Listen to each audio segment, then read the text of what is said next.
Atcelts viens no gaidītākajiem vasaras mūzikas notikumiem organizatoru skaidrojumu par notikušo skopi. Uz apsūdzēto soli sēdies veikala apsargs, kas vāca ziņas Krievijas spēcdienestiem. Kādas ziņas jūs vācāt?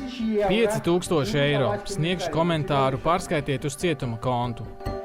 Igaunija un Lietuva nāks palīgā Latvijai cīņā pret migrantiem no Baltkrievijas. Liepājā piemin nosisto skolotāju Normundu Vamzi.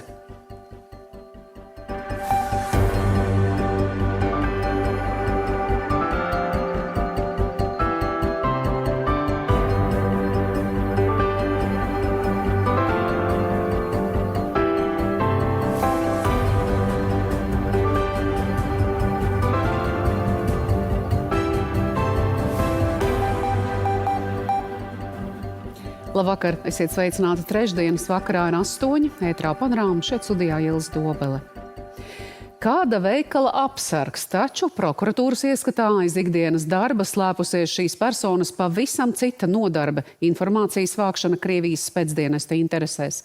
Šodien saslēgts roku dzelžos tiesas zālē ieradās jau iepriekš sodītais veikala apsargs, kuru apsūdz ne tikai spiegošanā, bet arī huligānismā un laupīšanā. Lietā par cietušo atzīta nekā personīga žurnāliste. Plašāk Lindas Spundiņas sižetā. Dažām minūtēm. Summas neapturamas, bet arī gaiss ar katru dienu, tuvojoties nedēļas nogalē, kļūst siltāks un rīt Latvijā gaiss iesils līdz pat 28 grādiem. Plašāk laika prognoze, protams, laika ziņās, bet panorāma šajā vakarā noslēdzas. Paldies, ka pievienojāties. Labvakar!